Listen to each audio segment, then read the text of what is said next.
I stay away from medical terms like micropenis. I'm phallically challenged, and, some of the great groups that I rely on are Tom Thumb and Zombie Takeout and Pinky Promise that have helped me accept who I am as a man.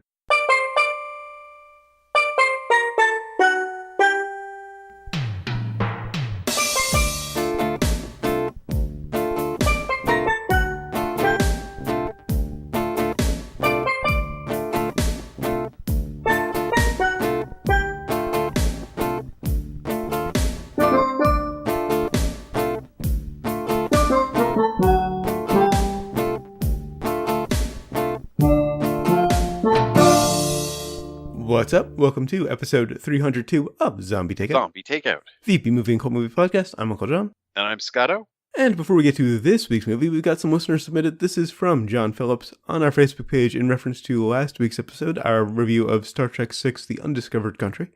He said, "Another great episode. Some thoughts. Rene Aubergenois is in the film as Colonel West, who I think is the assassin dressed as a Klingon. Oh. If you remember Star Trek III, Sarek asks Kirk for permission before doing the mind meld. And I think that's been a theme throughout, the asking permission. Unless it's been a case where, you're getting information from somebody under duress. Right. Whenever it's been appropriate, permission has been asked. Mind meld etiquette. Mm-hmm.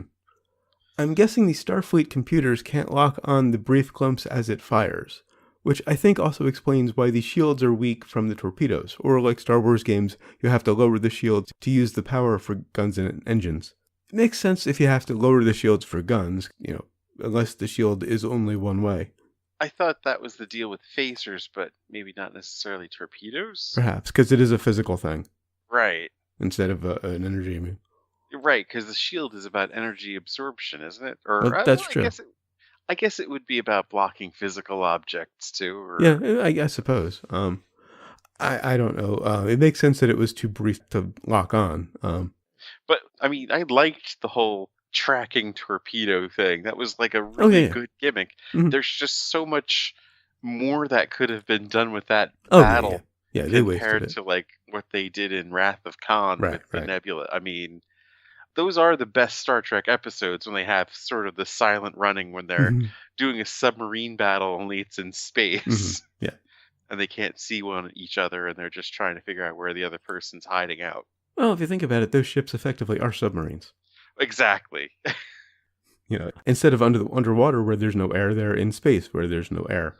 Right. It's about what you bring with you. Mm-hmm. And finally, he said, with Generations, you'll see it's Kirk, Chekhov, and for some reason, since it's reported that of the other four, James Doohan hated Shatner the most, Scotty. Yes. Yeah, that is probably true. I thought a lot of them hated. I've heard most Shatner. From Takei, but possibly because he's still with us. James Doohan isn't, so maybe I missed all of his talk about how much he hated Shatner. But when you see it, you won't be that surprised why I didn't remember who was there, because they're very, 3 lines of dialogue at most, and that's it. They're gone. As I said, I have literally no memory of the film. I think I remember Roddy McDowall in it, and I should remember Roddy McDowall. I just saw the thing last year, and it was just about a year ago. It was like the first thing we saw on our new television, and it was a good thing to start with. But they're not very memorable scenes. And Bodo Winter on Twitter said, at Zombie Takeout, wondering where they got the name Excelsior from. Is that Star Trek's tribute to Stan Lee because Marvel did the comic? I couldn't find any information about where the name came from, but I think DC actually did the comic. And how long ago was this? Because remember, the Excelsior was in... I can't remember if it was 1 or 2 that we first saw it with, Neil Doogie Howser's dad as the captain. Uh-huh. It could have brought that up last episode. It could have easily been a Stan Lee reference. Maybe there was a fan on the crew who named it. Is there no actual ship in the Navy called the Excelsior? Because I didn't think to check that. A lot of them, a lot of what he did was naming things after that and space shuttles, of course. That's a good point. I didn't think to check that. I just checked a couple of wiki pages to see if there was anything about, where the name came from, any behind the scenes stuff. Didn't find anything, but, it makes sense that it was either named after a real ship, or it could have been a Sly Stanley reference. And Bodo also said, wondering, do you guys do any other podcasts? Because once a week, and as short as it is not enough. I'm addicted. You gotta be shitting me. We don't do any other shows currently. We've talked about it, but you're a bit too busy. I'm blushing, Bodo. But we did 42 episodes of the Tuesday Afternoon Show, a sketch comedy show. Much longer episodes. Well, if that doesn't cure him of his love for us, I don't know what will. Yeah, I've already sent him the link. But just to let anybody else out there know, yeah, we did a sketch comedy show called the Tuesday Afternoon Show. Sound and editing, not so good because I didn't know what I was doing. But the technology was yeah, true. Not quite as accessible. Mm-hmm. I mean, I'm sure if we had a multi-million-dollar studio, it would sound of awesome. Course. But we were pretty much using, was it like a popcorn mic or something? Well, no, it was a standard, fairly cheap vocal mic that we had on Right. a mic stand that we passed back and forth. You can find them on the site, zombietakeout.com. Look on the sidebar on the right for a TAS ? That'll take you to them. And as is the case with this show, too, we don't really recommend listening to the first episode. Oh, yeah, that is... But Labyrinth of Greed was really good. I've recently revisited that one. And the whole Dante's Inferno riff was good. Oh, man. What about the one where we did all of Macbeth? Was that like a 4-hour episode or something? God. Yeah. Something like that. I know it was a 19-hour edit. I mean, it's better if you listen to the shows before that, so you know the characters and they get introduced. Of course. And then you kind of get the joke when you. Yeah, because we recast Macbeth with running characters that we had on the show. We did the same with Pulp Fiction the year later. These were our April Fool's Day shows. Oh my God, that's right. I forgot that's what we did. I forgot we did this for more than a year. Well, we did it for a year, and then you moved, and then the last 7 episodes were, now and then when we got around to it. Was it 7? I thought we just did a couple after that. We did we attempted to do cross country podcast. 7, because it was 37. The first one we did, over the internet, because I threw in the whole Clerks reference, and then we ended with 42. So yeah. Well, no, that's 5, not 7. Yeah. Sorry. So we did 5 episodes across country. Well, the last one was in person because you were visiting, but anyway. Wow, a trip down memory lane. Now, zombietakeout.com. Look at the sidebar on the right. TAS ? That'll take you to them if you're interested. Once again, Don't recommend the first one. If you're up to it. And on to this week's movie, which is from 2016, this year, which should tell us something. When will it be then? Mascots, of course, that brings us to the impromptu plot summary, sponsored by Dead Horses. Sometimes when you think there's just enough life left to beat that last one out of it, it's really just involuntary twisting and you need to move on. And also brought to you by Cromwell Center for the Blind. The visual arts are their best kept secret. All right, so, we have a sort of a podunk festival type thing, and the Fluffy Awards. The Fluffy Awards for Mascots, and I'm so disappointed they didn't go for a fluffing joke. Yeah, you're right. But they had, of course, the oddball people who are mascots, all in competition to win prizes there, and of course, there's somebody coming to perhaps take this contest to be televised nationally on the gluten-free channel, which I loved. Free channel, yes. I mean, I have celiacs. I don't eat. I can't have gluten, but I still got a kick out of that joke. The point is, of course, the plot is pretty much identical for Waiting for Guffman. Yeah. We're fairly close, or Best in Show, or Mighty Wind, or but it's what Christopher Guest does. They say Best in Show, but I mean, Best in Show had more of a splash to it. Yeah, true. But this is, of course, more of the underdogs putting a show together. Right. Yeah, good point. And weirdos that inhabit it. And despite it pretty much being a cinematic rerun, hilarity ensues. At times. I did like the Rhea Perlman middle school joke at the beginning. Yes. And of course, Well, the fluffy awards was funny. This had so much sprinkled throughout it that really I could see a second viewing of this just to catch the shit that is just slipped in there and thrown under, you know? That's a surprise to me, because I'm thinking I missed a possible title, Disappointment the Movie. It's just stale. It's the same old that he's always done, and it's just kind of phoned in all across the board, in my opinion. But yeah, plot-wise, I agree with you completely. There's nothing new about this movie. It is the same movie. But joke-wise... Well, there were some really good jokes, yeah. Yes. And I do think Chris O'Dowd was a nice breath of fresh air. Oh yeah, definitely. Though he was underused. I missed Eugene Levy, but if you're gonna put Moon Boy in there, you might as well go with that. I was very happy to see him. But for the first joke that really caught my attention, the anatomically correct mascot costume. This is Ed Begley Jr. delivering this line. You know, I missed that. That led to his line about the micropenis and cochlear sex, which I'm so glad they didn't explain. Well, they kind of explained it by search hashtag in your ear and don't misspell it, which was also very funny. And like I said, gluten-free channel, I loved. There was a riff on various kind of bizarre cable channels, which felt a little outdated.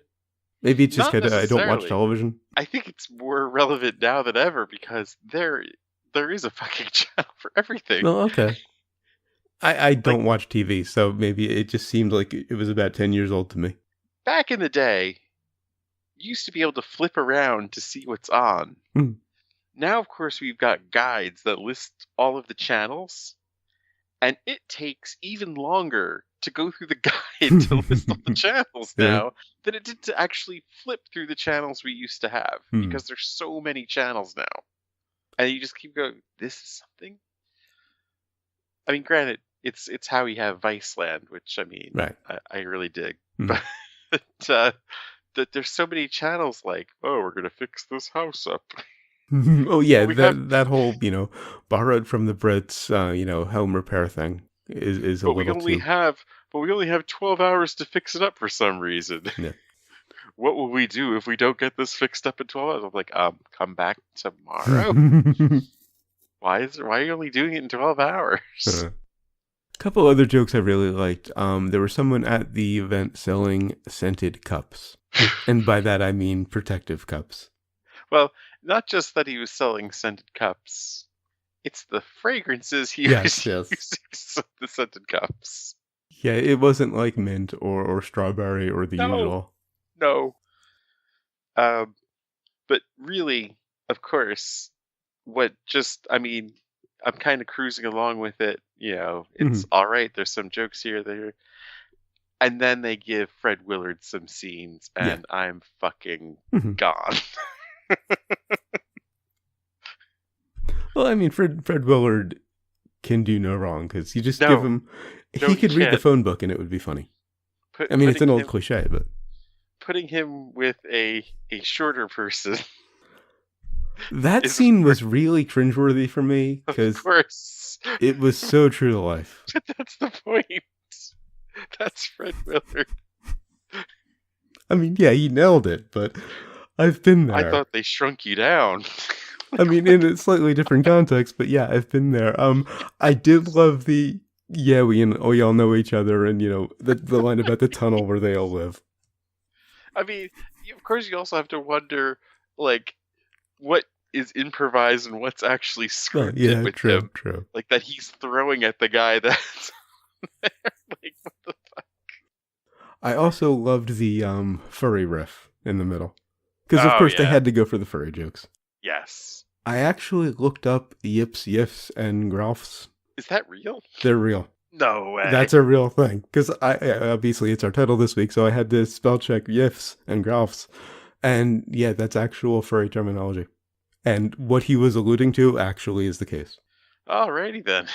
I do appreciate that Guest did his research enough to get that right. I guess I should change my what have I learned to this week. Now, possibly the biggest gut punch for me, though, was the return of Corky.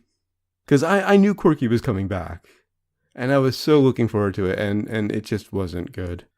So wait a minute, he really was the same character Mm-hmm. from As Guffman? was Parker Posey's character. She was the girl from Guffman as well. No shit. Okay, I just thought he was doing a very similar character, not even Same realizing that character, it was and the same it was character. just a painful scene. Yeah, And I think it he was just had the one scene. Oh, he had two scenes. Another very brief one. kind of. I like that he was cross stitching while the rest of the Yeah, contest that was was a nice going. touch. But other than that, yeah, it was probably the lowest point of the film Mm-hmm. actually, because it was just And so forced. and when you bring back Corky from Guffman, because Guffman's a fucking masterpiece. Yeah, And to make it that disappointing, it was like Guest wasn't even playing the same character. And he really didn't seem like he wanted to be there. And that's kind of what the confusion was on my part. I mean, yeah, he was dressed identically as Mhm. I just assumed he was kind of doing a knockoff character of it, which was really weird. I did like the bowl cut wig. Well, right. I mean, the same bowl cut wig and everything. I mean, it was just, but it lacked the bastard people kind Hmm. of Yeah. line, that And it that he just had in wasn't Guffman. Corky. Corky was, eternally optimistic. Yeah, This Corky was pissed off and kind of just impatient. right. And just kind of bored with the whole thing. Hmm. So it was really, yeah, that's a part that definitely could have been snipped, that we could Yeah. have been spared. But it's the director's cameo, so of course it's not going to get cut. And also, the post-competition interviews were just boring and cliche, and yeah, been there, done that. Because it's in every Christopher Guest movie. Yeah, I don't know. We really didn't get much out of it in the end. No. Like, where were they now? I kind Well, of think the last line, or the last few words were very fitting. But fuck it. I mean, just to find out that the plumber had you know, gotten some different job as a Mm-hmm. mascot, Yeah. but Yeah, because he was the only one I actually liked. Even though he was a little kind of creepy and, pathetic. it was kind of the problem of the movie, was that it felt like there were too many stories going on at the same time. There were too many stories, and there wasn't anybody to root for. You're rooting, of course, for the Jolly, or Golly, whichever Yeah, you would which one call was him. he again? He was the hedgehog. Oh, right.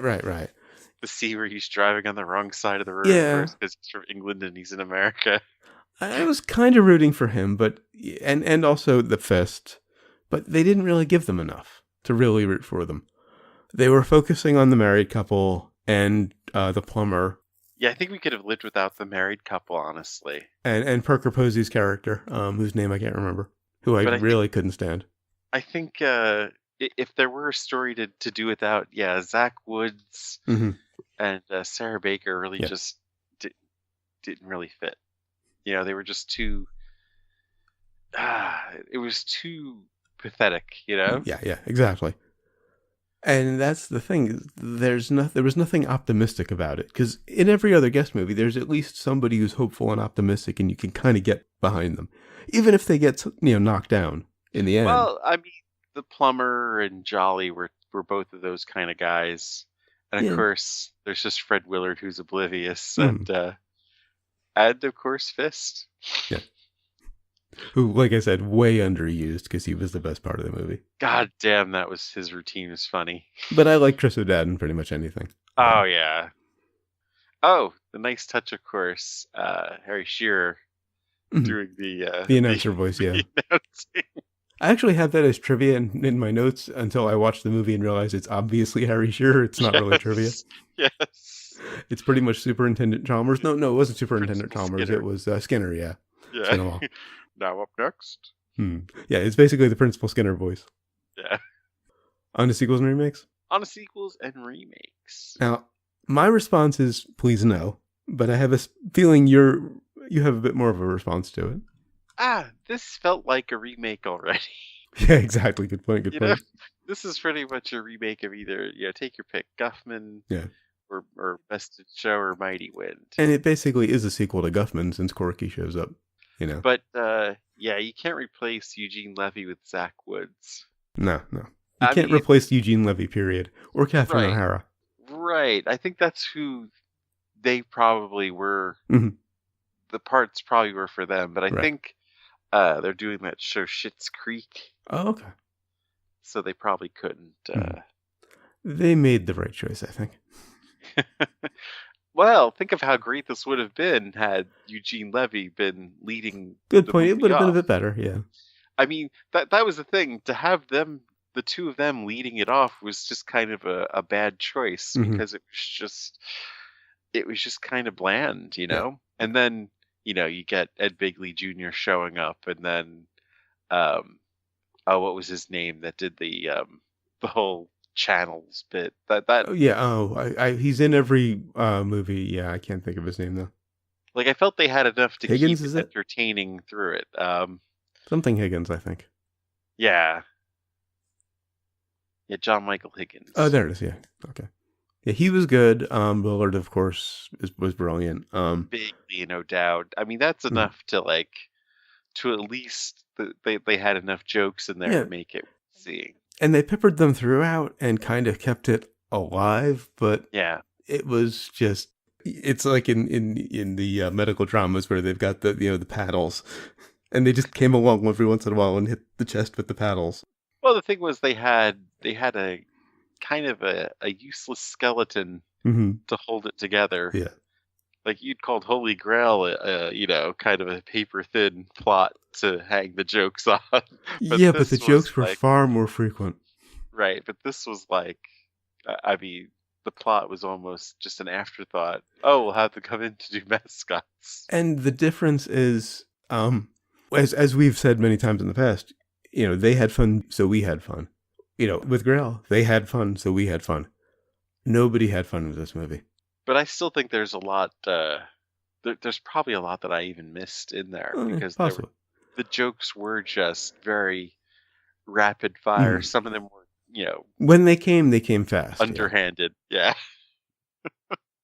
And it's the usual Christopher Guest where there isn't a setup, there isn't an indicator that a joke is being told. Right, of course. It's just there, and you can catch it or not. Yeah, he got the cochlear sex, and I thought for a second, wait, did he just say that?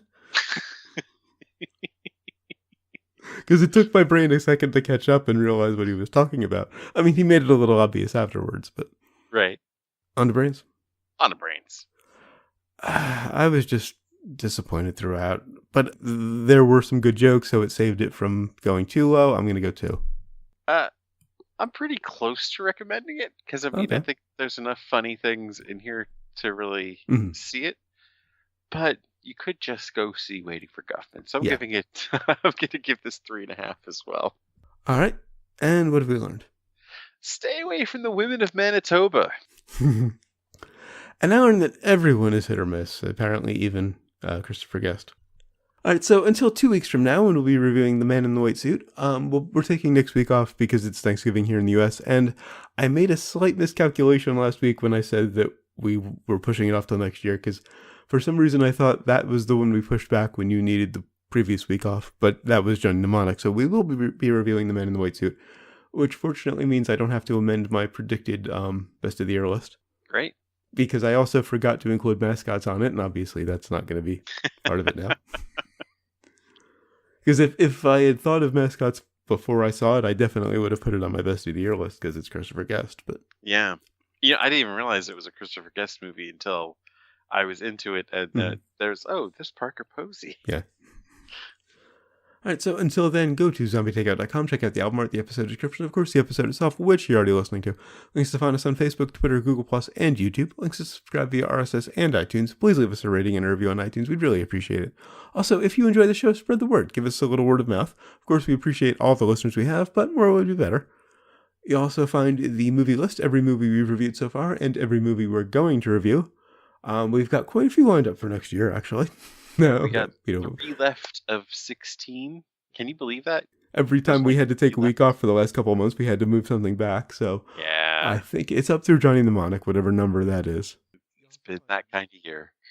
Hopefully we don't have to throw in some tribute episodes at the beginning of next year.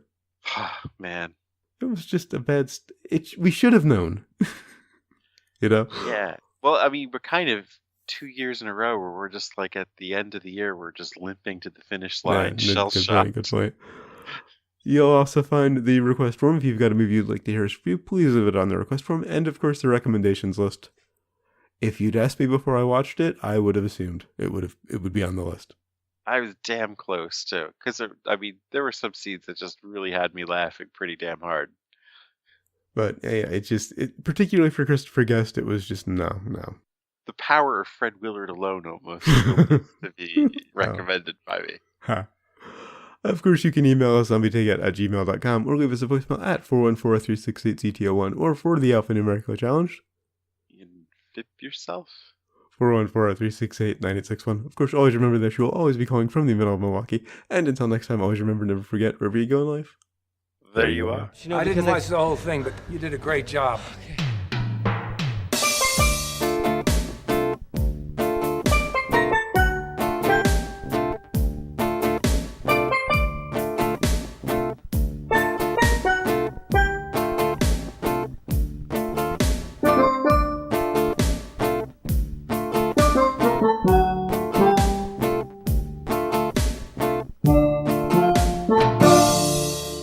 I'm Uncle John. And I'm Scotto. And pause, because I just remembered there was listener submitted. Oh, okay.